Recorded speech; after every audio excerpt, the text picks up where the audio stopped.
Hey, Gateway youth and friends, it's Adam for another one of our Ask Adam Anything videos. Don't forget, you can send in these questions whenever you want. We'd like to do our best to answer your questions about faith, the Bible, life, whatever it might be. There's no question that we won't wrestle with if you send it in. We'd love to hear from you. So the next question for today that we're going to be looking at is, where did God come from? We already addressed today, and you can check out that video about the existence, the proof of the existence of God. But the next question is very much related to it, which is, where did God come from? And to address that, we're going to kind of look at some philosophical, some scientific, and then what Scripture testifies to kind of give you a brief understanding. And like a lot of our videos, these are big topics that people wrestle with in much broader form than in this quick video. And so if you want more information, some more resources, just let us know. We'd love to get some books in your hand, things of that nature, so you can dive deep into these questions. But to address specifically the question, where did God come from?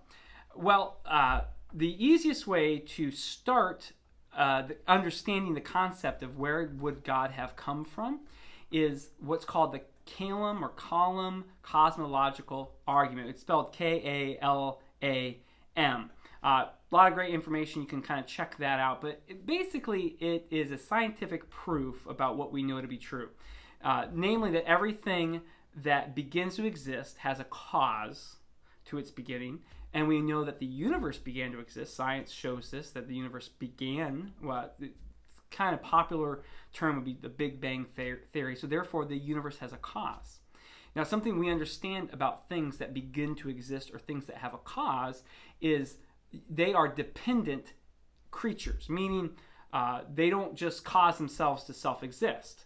A simple way of thinking about that is a chicken doesn't lay its own egg that becomes itself in a circle, an infinite loop. You can't stack dependent entities on top of each other for infinity and create the necessary conditions for existence. And so everything that begins had a cause. The universe began, so something had to cause it. And you can't just have another universe cause it, because that universe, just like the chicken and egg, that universe had a beginning, so something had to start it. The necessary condition for existence is that there is what philosophers would call the unmoved mover, or the cause of all causes.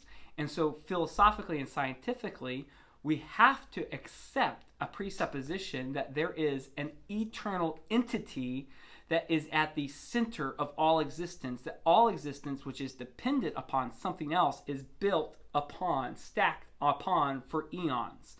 So one, God has to necessarily exist for existence to even be possible. And so when you ask the question, where did God come from? It's an incorrect kind of question, because it presupposes that God was caused by something. And as I already said, things that are caused by something can't not just infinitely loop themselves to be dependently created by something else. And so by definition, there has to be an eternal existing creator that stands above everything. And so that's what Scripture says in Psalm 90. It gives us a great passage that I really like. It just says, it says, before the mountains were brought forth, or you had ever even formed the earth and the world, from everlasting to everlasting, you are God. So God himself testifies in his word that his existence isn't just that he came around one day, or he was, somebody else created him, but he is eternal in existence. And therefore, all things that can exist are dependent upon him. The Bible uses language like we move and breathe and have our very life in him. Like some philosophers and theologians talk about this idea of every atom of our lives are held together by God and his word itself. And so it isn't as much of saying let me define some location where God might have come from into our existence, but by just observable reality, God is eternal. He doesn't have a cause. He doesn't have a beginning. He doesn't have an end. He is existence. And all other things which we have measured scientifically, all other things are dependent, created things. And therefore, by definition, God is uncreated and is independent. God is the only independent thing that exists.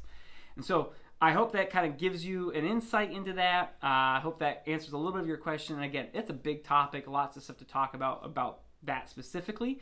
And if you want to know more, go ahead, send us more questions, ask for some resources. We'd love to point you in that direction. Hope you guys are having a great day. God bless.